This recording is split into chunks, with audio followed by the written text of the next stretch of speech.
아멘. 오늘 이 시간은 우리가 찬양으로도 또 그렇게 고백했고, 또 우리가 아까 우리 본문 말씀을 통해서도 보았듯이 베드로의 부르심이라는 제목을 가지고 함께 말씀을 나누려고 합니다.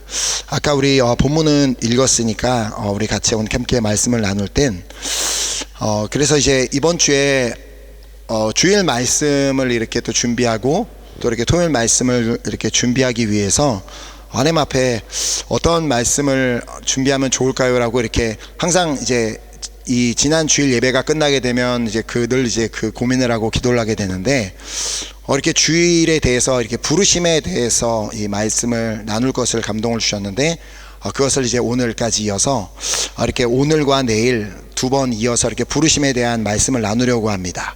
자, 그래서 오늘은 이 베드로의 부르심에 대해서 나누려고 하고, 또 내일은 나의 부르심에 대해서, 나의 개인적인 부르심에 대해서 나누려고 하는데요. 지금 우리가 함께 읽었던 그 본문은 베드로가 이제 예수님께서 베드로를 부르시는 장면인 것을 우리가 너무나 잘 알고 있는 말씀입니다. 자, 오늘 본문을 통해 이제 볼 수 있는 것은 당시에 많은 사람들이 예수님의 가르침을 듣기 위해 따르고 있었다. 그것을 이제 우리가 이 복음서를 읽어보면 알 수가 있는데, 그런데 당시에 그 베드로와 야고보와 요한은 그 예수님을 따르고 있지는 않았다는 것입니다. 자, 어쩌면 예수님에 대한 소문을 듣기는 했지만 안 들을 수는 없었겠죠. 워낙 예수님에 대한 이야기가 온 사방에 두루 퍼졌기 때문에 그 소문을 듣기는 했지만, 베드로나 다른 그 두 명이나 그 예수란 사람에 대해서 관심이 없었을 수도 있고, 아니면 지금 내 일이 너무 더 중요하니까, 내 삶이 더 중요하니까, 지금 먹고 사는 문제가 더 중요하니까 너무 바빠서 예수님을 따라다닐 생각을 미처 못하고 있었을지도 모릅니다.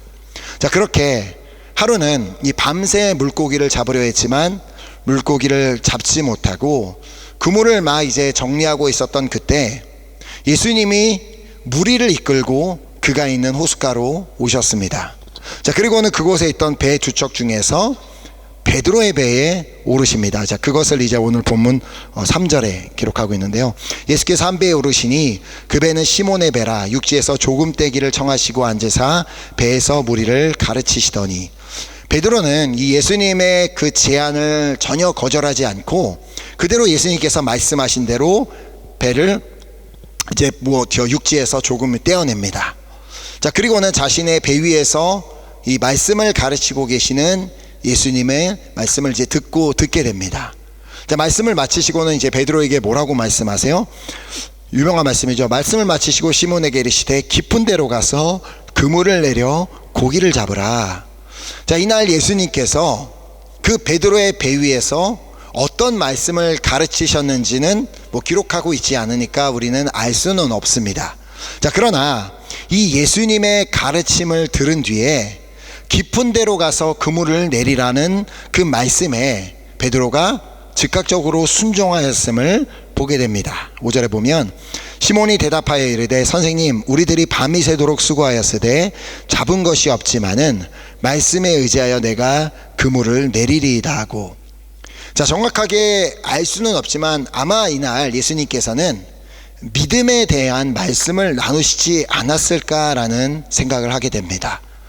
자, 그렇다면 이 예수님의 가르침, 그때 당시에 수많은 사람들이 따라다니면서 들었던 그 예수님의 가르침은 어디서 온 가르침이었을까요? 뭔가 가르친다는 것은 뭔가 베이스를 가지고 뭔가가 근거를 가지고 가르친다는 건데, 예수님은 무엇을 근거로 말씀을 가르치셨겠어요? 당연히 구약에 기록된 말씀을 가르쳐 주셨을 것입니다. 지금 구약에 기록된 말씀을 어떤 한 인간이 아니라, 한 랍비가 아니라, 한 똑똑한 서기관이 아니라 하나님 당신이, 하나님 자신이, 말씀이신 그분이 가르쳐주고 계시는데 어떻게 그 말씀에 반응하지 않을 수가 있었겠습니까? 자, 그래서 누가복음 24장에 보면 부활하신 예수님을 만났던 자들이 이런 고백을 하는 것을 볼 수 있는데요. 누가복음 24장 32절에 그들이 서로 말하되 길에서 우리에게 말씀하시고 우리에게 성경을 풀어주실 때에 우리 속에서 마음이 뜨겁지 아니하더냐고. 자, 예수님께서 자신의 배 위에서 성경을 풀어 가르쳐 주실 때에도 베드로의 가슴이 뜨거워지지 않았겠습니까? 자신은 잘 모르겠는데 저분이 하신 말씀을 듣고 있으니까 자신의 가슴이 분명히 뜨거워졌을 것입니다. 그래서 예수님의 가르침을 들은 뒤에 예수님의 말씀대로 하지 않을 수는 없었다는 것이죠. 자, 우리가 잘 아는 로마서 10장 17절이 말씀합니다. 그러므로 믿음은 들음에서 나며 들음은 그리스도의 말씀으로 말미암았느니라. 자, 우리의 믿음이 성장할 수 있는 것은 말씀을 들음으로, 믿음이 처음 이렇게 생겨나고 자라나는 모든 과정에는 결국에 말씀을 듣는 것인데, 그냥 아무 말씀이나 듣는 게 아니라 그리스도의 말씀을 들을 때 우리의 믿음이 자라게 되는 것이죠. 자, 그래서 베드로 역시도 그리스도이신 예수님의 말씀을 듣고 그 믿음이 싹이 트기 시작했고, 예수님께서 하신 말씀을 의지하여 그물을 던지러 나아갈 수 있었습니다. 자, 그가 예수님의 말씀을 듣고 정말 그의 마음이 알 수 없는, 뭔가 내 마음에 뭔가 알 수 없는 그런 그 뜨거움이 느껴져서 그는 더 이상 이 자신의 현실을 바라보지 않고 믿음으로 반응할 수가 있었던 것입니다. 자, 보통 우리가 은혜를 받았다, 내가 오늘 예배를 통해 은혜를 받았다고 하면 도대체 무슨 변화가 일어났길래 우리가 그런 얘기를 하는 거예요?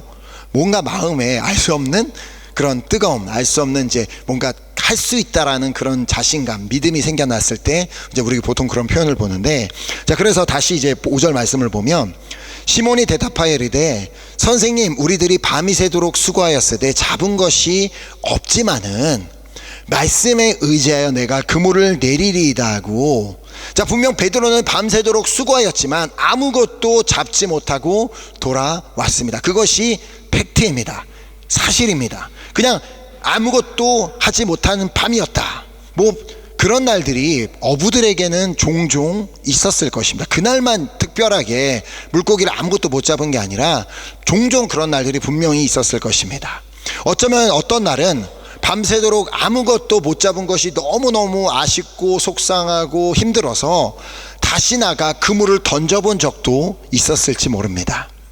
자신의 경험을 의지한다면 다시 나가서 그물을 던질 이유가 전혀 없었지만 오늘만큼은 예수님의 말씀을 듣고 무언가 마음의 뜨거움을 느끼고 뭔가 내가 하면 될 것 같다라는 그 말씀을, 그래야 말씀을 의지하기로 결단했기에 다시 깊은 데로 가서 그물을 던졌고, 그렇게 그는 엄청난 양의 물고기를 잡게 됩니다. 자, 7절에 보면, 6, 7절에 보면 그렇게 하니 고기를 잡은 것이 심이 많아 그물이 찢어지는지라. 이에 다른 배에 있는 동무들에게 손짓하여 와서 도와달라 하니 그들이 와서 두 배의 채움에 잠기게 되었더라. 자, 무려 배 하나가 아니라 두 개의 배를 가득 채울 만한 어마어마한 양의 물고기를 잡게 되었습니다. 근데 여기서 이 베드로가 보인 반응이 중요합니다. 베드로는 지금 그 어마어마한 양의 물고기를 잡은 것을 보면서 대박이다. 나 이제 좀 당분간은 내가 먹고 살 걱정 안 해도 되겠구나. 이거 갖다 팔면 이제 한 달은 먹고 살 수 있지 않을까라며 그렇게 좋아하거나 기뻐하지 않았습니다. 그의 시선은 물고기에 있지 않았고 예수님께 있었습니다. 자, 그래서 그는 예수님의 무릎 앞에 엎드립니다. 시몬 베드로가 이를 보고 예수의 무릎 아래에 엎드려 이르되 주여, 나를 떠나소서, 나는 죄인으로소이다 하니. 지금 이 말씀의 중요한 이 한 가지 사실은 예수님이 베드로의 배에 함께 계셨다는 사실입니다. 베드로가 말씀을 마치신 예수님을 육지에다가 내려놓고 혼자서 그물을 던지러 나갔던 것이 아니라 예수님께서 배에 타고 계신 그대로 베드로가 그 배에 올라 함께 깊은 곳에 나아가 그물을 던졌다는 것입니다. 이 말씀을 보면서 어떤 생각하셨는지 모르겠는데, 때로는 예수님을 내려놓고 베드로만 혼자 나가서 그물을 던졌다라고 생각할 수 있는데 그렇지 않습니다. 마지막 절도 보면 베드로와 예수님이 함께 배를 물가에 대고 그리고 이제 갔다라는 그 표현이 있는데, 자, 그래서 그물을 던지는 순간에도 예수님은 그와 함께 계셨고 그를 옆에서 보고 계셨으며, 물고기를 끌어올리는 그 순간에도 예수님은 바로 옆에서 그 장면을 지켜보고 계셨으며, 옆에 다른 배를 불러서 빨리 와서 도와주라 그러면서 그 다른 배에 물고기를 채우고 있는 그 순간에도 예수님은 그 자리에 함께 계셨습니다. 자, 그래서 베드로의 시선은 그 자리에서 그날 잡은 많은 양의 물고기가 아니라 예수님께 고정되어 있을 수 있었던 것입니다. 왜냐하면 지금 이 사건의 주인공은 많은 물고기가 아니라 그 일을 행하신 예수님임을 알았기 때문입니다.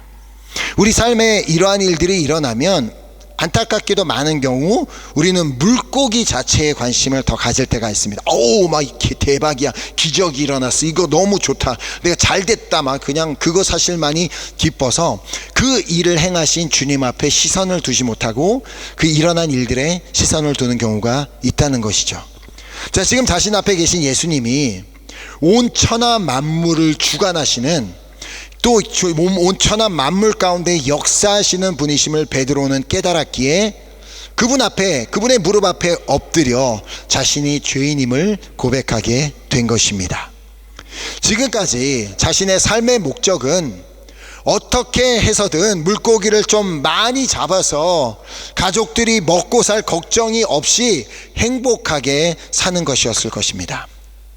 그래서 물고기를 좀 많이 잡은 날은 행복해하고 막 너무 기뻐하였지만, 조금이라도 안 잡히고 또 예수님을 만날 그날처럼 전혀 아무것도 못 잡은 날이라면 이제 나 어떻게 먹고 사나 하면서 좌절하고 우울하며 그렇게 살았을 것입니다. 베드로도 유대인이기 때문에 하나님의 존재를 알고 있었을 것이고, 그도 회당에 나가고 있었을 것이고, 그도 하나님을 믿고 있는다고 말하고 있었을 것이며, 그도 율법을 다 배워서 알고 있었을 것입니다. 그러나 지금까지 자신은 그 모든 상황 가운데 하나님을 찾지 않고 그냥 자기의 방법대로 자신의 뜻대로 살아왔음을 깨닫고, 그 예수님 앞에, 자신을 찾아오신 그 주님 앞에 무릎을 꿇고 엎드려 주여 나는 죄인으로서이다, 나를 떠나소서라고 고백하였던 것입니다. 이날 베드로만 그 사실을 깨달았던 것이 아니죠. 본문 9절 10절 말씀을 보면, 이는 자기 및 자기와 함께 있는 모든 사람이 고기 잡힌 것으로 말미암아 놀라고 세베대의 아들로서 시몬의 동업자인 야고보와 요한도 놀랐음이라. 예수께서 시몬에게 이르시되 무서워하지 말라, 이제 후로는 내가 사람을 취하리라 하시니.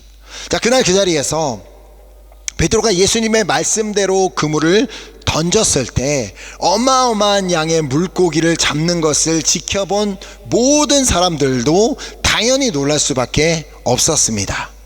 당연히 함께 그 그물을 끌어올렸던 야고보와 요한도 이런 일들은 우리의 삶에 있었던 적이 없었다며 놀랄 수밖에 없었습니다.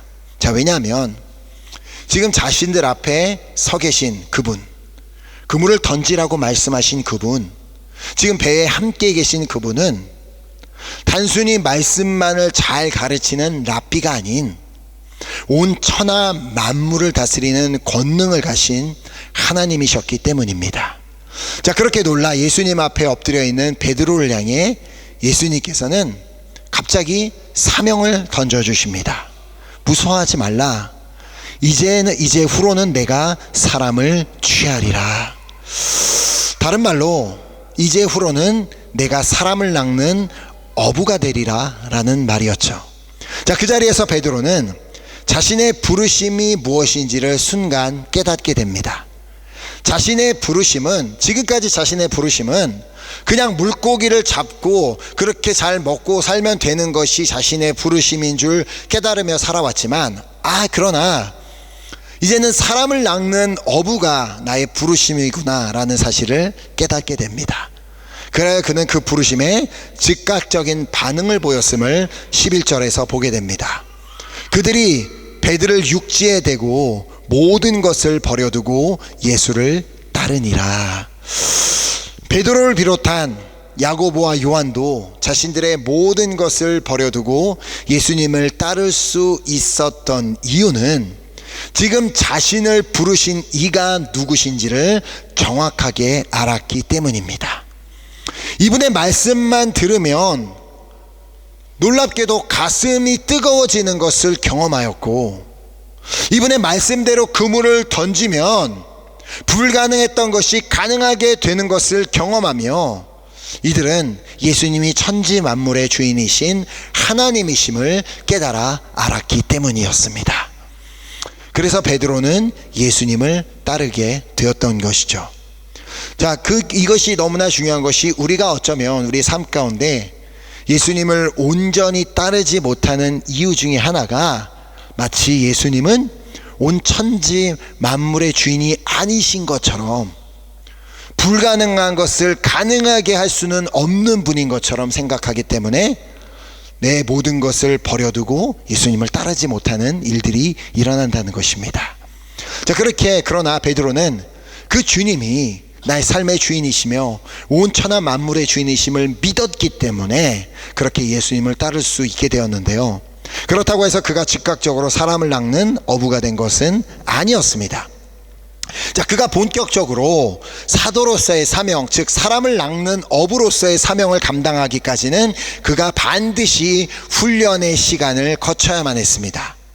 3년이 넘는 시간 동안 계속해서 예수님을 따라다니며 말씀을 배우고 또 들었어야 했으며, 그는 분명히 여러 번 같은 말씀을 계속해서 반복해서 들었을 것이고, 또 예수님께서 섬기시는 모습을 보며 섬김이란 저런 것이구나 라는 것을 배웠고, 이렇게 섬김이라는 사역이라는 것은 가난한 자, 소외된 자, 어려운 자들을 찾아가는 것이구나 라는 것을 배울 수 있었고, 이것이 하나님이 말씀하신 그 아가페 사랑이구나 라는 것을 배울 수가 있었고, 또 예수님께서 행하시는 그런 기적들을 목격하고 하나님께서 행하시면 이런 일들도 가능하구나 라는 것을 볼 수가 있었고, 또 그렇게 예수님의 사역에 동참하며 때로는 실습에 나아가기도 하였습니다.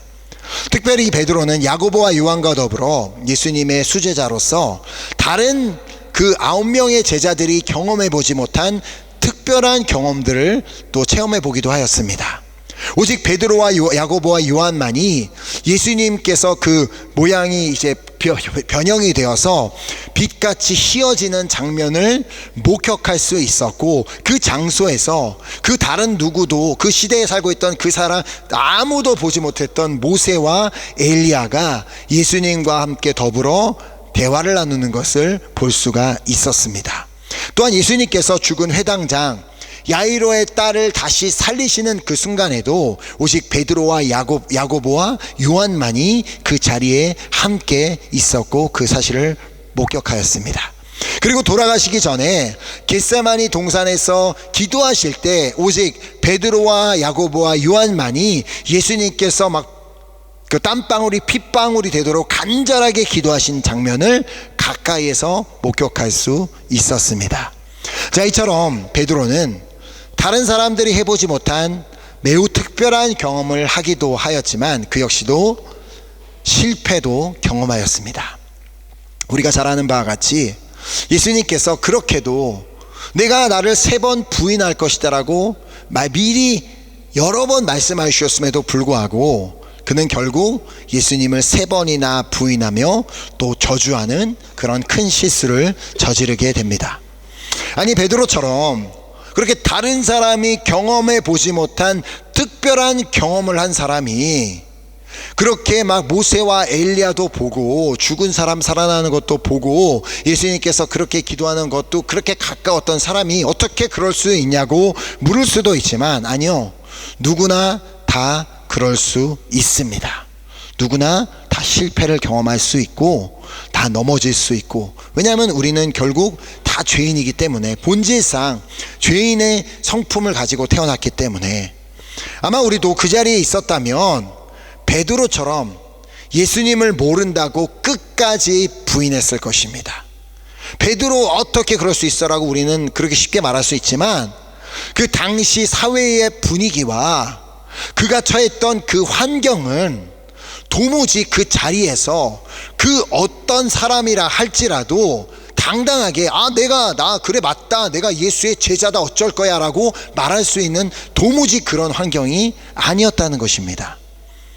베드로 자신도 처음으로 당해보는 일이었고, 그리고 어떻게 도대체 내가 반응해야 좋을지 순간 머릿속으로 막 생각을 하는 가운데 그렇게 자신도 모르게 예수님을 나는 모른다고, 나는 제자가 아니라고 부인하게 되었던 것입니다. 그렇게 그가 세 번째 부인할 때 어떤 일이 일어났는지 누가복음 22장이 말하고 있는데요, 22장 60절에서 62절 말씀을 보면 베드로가 이르되 이 사람아 나는 내가 하는 말을 알지 못하노라 하고 아직 말하고 있을 때에 닭이 곧 울더라. 주께서 돌이켜 베드로를 보시니 베드로가 주의 말씀 곧 오늘 닭 울기 전에 내가 3번 나를 부인하리라 하심이 생각나서 밖에 나가서 심히 통곡하니라. 자, 베드로가 3번째 부인하는 순간, 난 저 사람 모릅니다라고 부인하는 순간 예수님께서 말씀하신 대로 닭이 울었고, 그리고 그 닭이 우는 순간 예수님께서 위에 바로 뭐라고요? 주께서 돌이켜 베드로를 보셨습니다. 이때 예수님이 이렇게 계시다가 돌아보실 때 어떤 눈빛으로 보셨겠습니까?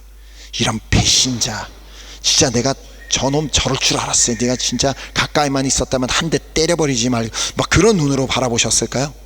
아니죠. 베드로야, 내가 네 마음 다 안다. 너가 그럴 수밖에 없다는 거 내가 다 알고 있었잖니. 내가 그래서 너한테 그 얘기 해준 거잖니.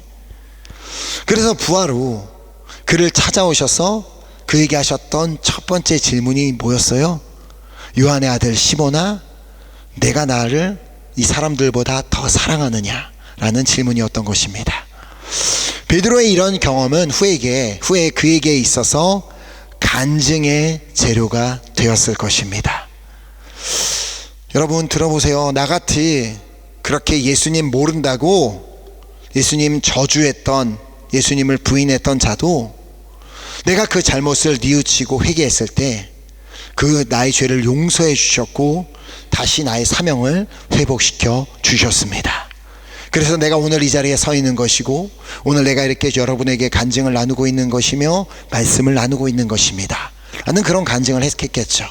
자, 오늘 우리가 함께 불렀던 그 찬양의 후렴 가사가 진짜 그 베드로의 그 삶의 고백이지 않았을까라는 생각을 합니다. 그 후렴 부분에 날 부르심에 감사, 날 놓지 않으심 감사, 하늘 보좌 버리고 날 사랑하심에 감사, 나의 삶을, 나의 남은 인생을 예수님과 함께 걷겠습니다.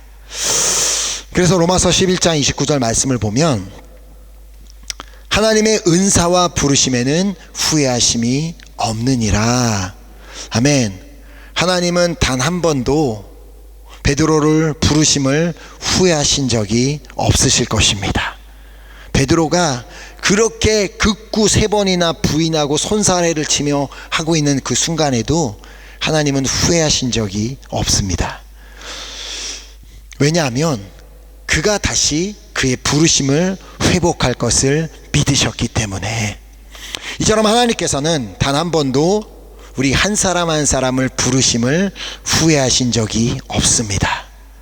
비록 내가 그 부르심을 잠시 잃어버리고 그게 무엇인지도 생각하지 못하고 방황하고 있다고 할지라도 우리가 다시 회복될 것을 기다리시며 우리에게 한 가지를 묻고 계십니다. 내가 나를 사랑하느냐? 내가 나를 사랑하느냐? 내가 나를 사랑하느냐? 다른 질문이 아닙니다. 너 왜 그러니? 너 뭐 하고 있는 거야? 정신 차려가 아니라 내가 나를 사랑하느냐? 그런데 사실 베드로는 이미 회복의 길을 걷고 있었습니다. 아까 보았던 말씀 누가복음 22장 60에서 62절 말씀을 보면 베드로가 이르되 이 사람아 나는 내가 하는 말을 알지 못하노라. 아직 말하고 있을 때에 닭이 곧 울더라. 주께서 돌이켜 베드로를 보시니 베드로가 주의 말씀 곧 오늘 닭 울기 전에 내가 3번 나를 부인하리라 하심이 생각나서 밖에 나가서 심히 통곡하니라. 베드로가 밖에 나가서 심히 통곡한 이유가 뭐라고요? 예수님의 말씀이 생각났기 때문에. 그냥 내가 왜 그랬나 하고 스스로 후회한 게 아니라 예수님의 말씀이 생각났기 때문에, 즉 베드로 안에는 말씀을 통한 회복이 이미 이루어지고 있었다는 말입니다. 그러나 아직까지는 이런 내가 과연 사람을 낚는 어부가 될 자격이 있을까? 내가 그런 자격이 진짜 있을까? 내가 그거 안 될 것 같은데 라는 의문을 가지고 있던 베드로를 주님께서는 찾아오셔서 내가 나를 사랑하느냐? 라고 질문하셨고, 그 질문에 내가 주님을 사랑하는 줄 주께서 아시나이다 라고 대답하는 베드로를 향해 뭐라고 말씀하세요? 내 양을 먹이라, 내 양을 치라 라고 그를 향하는 부르심을 확인시켜 주시고 확정시켜 주셨던 것입니다. 그리고 베드로는 순교하는 순간까지 주님께서 주셨던 사람을 낚는 어부의 사명을 감당하게 됩니다. 처음 베드로를 찾아오셨던 것처럼 그 베드로가 전혀 예수님을 따르지 않고 있었을 때 그 베드로를 직접 찾아오셨던 것처럼 주님께서도 우리를 찾아와 주셨고 우리 한 사람 한 사람에게도 사명을 맡겨 주셨습니다. 그 사명은 바로 사람을 낚는 어부입니다. 그 사명은 그리스도인이라면 다 공동적으로 받은 사명입니다.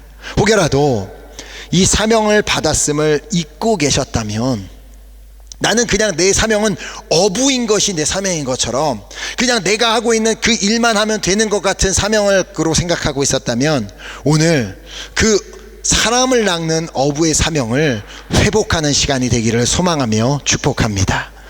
제가 이 부르심에 대해서 또 내일 나누겠지만, 이 부르심이라는 말을 들으면 우리는 보통 선교사님 부르심 받고 아프리카로 떠나고 어디로 떠나는 것, 목회자들이 부르심 받고 사역하는 것, 콜링 받아서 사역하는 것, 이것만 생각하는데 그것이 아닙니다.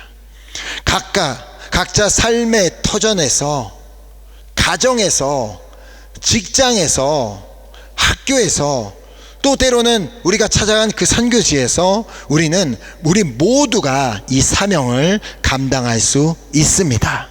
자, 오늘 베드로의 고백이 우리 한 사람 한 사람의 고백이 되어 우리도 끝까지 주님께서 맡기신 그 사명을 감당하는 그 은혜가 있게 되기를 예수 그리스도의 이름으로 축복합니다. 아멘. 오늘 함께 우리가 정말 그 베드로의 그 고백을 우리가 함께 다시 한번 우리 같이 찬양했으면 좋겠는데요.